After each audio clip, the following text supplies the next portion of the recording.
यकीनन उनके विधायकों की संख्या भले कम हो, पर मौजूदा परिस्थिति में उनका महत्व काफ़ी है। ऐसे में पूर्व मुख्यमंत्री भी हैं हमारे प्रदेश के। अगर गठबंधन के भीतर ऐसी कोई चर्चा हुई है तो उन्हें उचित सम्मान ज़रूर मिलना चाहिए। अब देखिए, अब विपक्ष का घटक दल गठबंधन हमेशा चाहेगा कि कोई ना कोई घटक दल टूट के उनके साथ जाए, ताकि परसेप्शन की लड़ाई में वो ज़रूर आगे हो जाए। चाहने वाले, प्रधानमंत्री जी पर विश्वास रखने वाले लोगों की संख्या बहुत ज़्यादा है। ऐसे में खैर राहुल जी, व्यक्तिगत आस्था से उम्मीद रखता हूं कि चुनावी दृष्टि से नहीं, व्यक्तिगत आस्था से देवघर गए होंगे महादेव का आशीर्वाद लेने। नमस्कार, मेरा नाम प्रेम है और आप लाइव स्ट्रीट देख रहे हैं। नीतीश कुमार एनडीए गठबंधन में शामिल हो गए और बिहार में 9वीं बार मुख्यमंत्री बने हैं, पर बहुमत सिद्ध करना अभी बाकी है। देखिए, जीतन राम मांझी जो बयान दिए थे उसके बाद बिहार में सियासत खूब हो रहा था।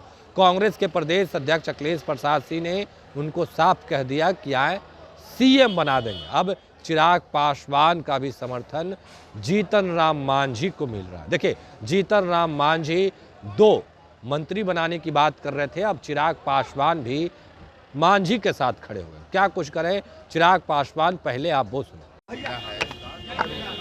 देखिए, ये लाल कृष्ण आडवाणी जी को भारत रत्न देना, इसका लोक जनशक्ति पार्टी रामविलास पूरी तरीके से स्वागत करती है। इस बात को कतई नहीं नकारा जा सकता कि देश की राजनीति में आदरणीय आडवाणी जी की एक अहम भूमिका उनकी रही है। उन्होंने अपना पूरा जीवन देश के लिए, अपने विचारों के लिए, अपने सिद्धांतों के लिए उन्होंने समर्पित किया। मुझे नहीं लगता कि शायद ही कोई ऐसे दल का व्यक्ति होगा जो आडवाणी जी से संभवतः दलगत राजनीति के तहत मतभेद रखता हो, पर जिसने इस कदम का स्वागत ना किया हो। ऐसे में मैं अपनी तरफ से, अपनी पार्टी की तरफ से आडवाणी जी को भारत रत्न मिलने पर उनको, उनके परिवार को बधाई देता हूं, और साथ ही मैं प्रधानमंत्री जी का भी धन्यवाद करता हूं। जिस तरह से इंडी गठबंधन में भगदड़ मची हुई है, ममता बनर्जी ने तो यहाँ तक अनाउंस कर दिया कि 400 सीट क्या 40 सीट भी कांग्रेस नहीं जीत पाएगी। आम आदमी पार्टी पंजाब में कर रही है कि हम, देखिए, ये तो हकीकत है कि इंडिया अलायंस की कल्पना जिस तरीके से की गई थी वो धरातल पे तो नहीं उतर पाया, और ये पहली बार ऐसा नहीं हुआ है। 2014 में भी इसी तरीके से हमने देखा, 2019 में भी हम लोगों ने इसी तरीके से देखा। विपक्ष जब तक अपने व्यक्तिगत, दलगत महत्वाकांक्षाओं को समाप्त नहीं करेगा और एक बड़ी सोच के साथ जब तक एक मंच पर सब लोग नहीं आएंगे, तब तक ये संभव नहीं है। इससे पूर्व भी कई बार हम लोगों ने एक साथ इन लोगों को तस्वीर खिंचाने के लिए तो आते देखा, चाय नाश्ता करने के लिए ज़रूर हम लोगों ने आते देखा, पर ये लोग कभी आज तक चुनाव एक साथ मिलकर नहीं लड़ पाए हैं।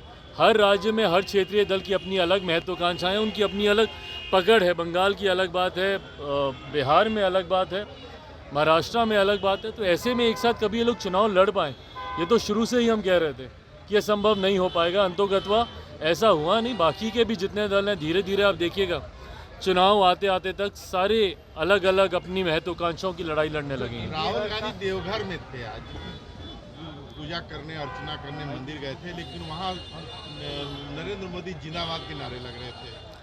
देखिए, जिस तरीके से प्रधानमंत्री जी की लोकप्रियता है, नहीं नकारा जा सकता है कि उनके चाहने वाले, प्रधानमंत्री जी पर विश्वास रखने वाले लोगों की संख्या बहुत ज़्यादा है। ऐसे में खैर राहुल जी, व्यक्तिगत आस्था से उम्मीद रखता हूं कि चुनावी दृष्टि से नहीं, व्यक्तिगत आस्था से देवघर गए होंगे महादेव का आशीर्वाद लेने। सर, कहा जा रहा है कि नीतीश कुमार के आने से पशुपति पारस मजबूत हुए हैं, खेला होने को कह रहे हैं, कहीं खेला आपके साथ नहीं ना होने चाहिए सर? देखिए भाई, ये सारी बातें गठबंधन के भीतर हैं, और मुझे लगता है कि जब तक सारी बातों पे कोई सहमति ना हो जाए, आपस में एक दूसरे पे इस तरीके की टीका टिप्पणी करना कहीं से भी उचित नहीं है। मुझे लगता है समय पर हो जाएगा, चर्चाएं चल रही हैं, और जल्द मुझे लगता है अब औपचारिक घोषणा हो जानी चाहिए। पार्लियामेंट का सत्र भी चल रहा है, उम्मीद है कि सत्र के ठीक बाद सीटों के बंटवारे की औपचारिक घोषणा तमाम घटक दलों के साथ हो जाएगी। ये आप पशुपति पारस जी बोले हैं कि 9 तक सांसद है, उसके बाद एनडीए की बैठक होगी, और उसमें बिहार एनडीए की बैठक में सीटों का बंटवारा होगा। हाँ नहीं, सही बात है। हम लोग का अभी पार्लियामेंट के बाद अलग अलग घटक दलों के साथ तो भाजपा की बातचीत चल ही रही है। एक बार एक आम सहमति बन जाती है तो उसके बाद मुझे लगता है इसकी औपचारिक घोषणा भी कर दी जाएगी। पर जीतन राम मांझी इन दिनों अलग सुर अलापे हुए हैं, 2 मंत्रालय मांग रहे थे।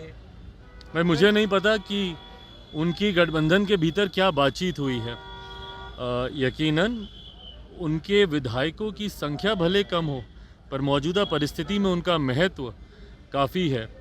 ऐसे में पूर्व मुख्यमंत्री भी हैं हमारे प्रदेश के। अगर गठबंधन के भीतर ऐसी कोई चर्चा हुई है तो उन्हें उचित सम्मान जरूर मिलना चाहिए। उपेंद्र कुशवाहा भी कह रहे हैं कि मांझी जी हो सकता है कहीं कोई खेला ना कर दें, आरजेडी के साथ चले जाएं।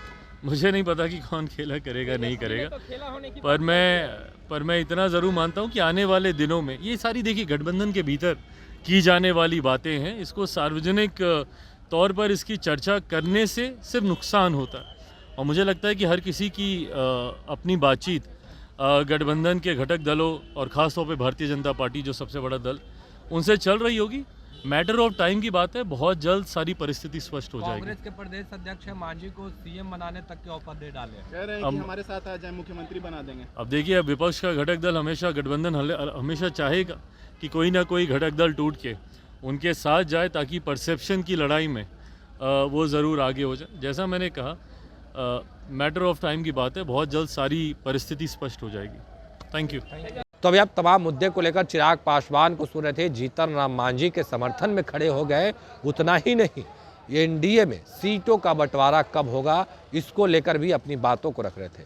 फिलहाल के लिए इतना ही। बने रहे लाइव के साथ। धन्यवाद। यकीनन उनके विधायकों की संख्या भले कम हो पर मौजूदा परिस्थिति में उनका महत्व काफ़ी है।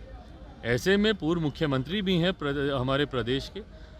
अगर गठबंधन के भीतर ऐसी कोई चर्चा हुई है तो उन्हें उचित सम्मान जरूर मिलना चाहिए। अब देखिए, अब विपक्ष का घटक दल हमेशा, गठबंधन हमेशा चाहेगा कि कोई ना कोई घटक दल टूट के उनके साथ जाए ताकि परसेप्शन की लड़ाई में वो ज़रूर आगे हो जाए। चाहने वाले, प्रधानमंत्री जी पर विश्वास रखने वाले लोगों की संख्या बहुत ज़्यादा है। ऐसे में खैर राहुल जी, व्यक्तिगत आस्था से उम्मीद रखता हूं कि चुनावी दृष्टि से नहीं, व्यक्तिगत आस्था से देवघर गए होंगे महादेव का आशीर्वाद लेने। यकीनन उनके विधायकों की संख्या भले कम हो पर मौजूदा परिस्थिति में उनका महत्व काफ़ी है। ऐसे में पूर्व मुख्यमंत्री भी हैं हमारे प्रदेश के। अगर गठबंधन के भीतर ऐसी कोई चर्चा हुई है तो उन्हें उचित सम्मान जरूर मिलना चाहिए। अब देखिए, अब विपक्ष का घटक दल हमेशा, गठबंधन हमेशा चाहेगा कि कोई ना कोई घटक दल टूट के उनके साथ जाए ताकि परसेप्शन की लड़ाई में वो ज़रूर आगे हो जाए। चाहने वाले, प्रधानमंत्री जी पर विश्वास रखने वाले लोगों की संख्या बहुत ज़्यादा है।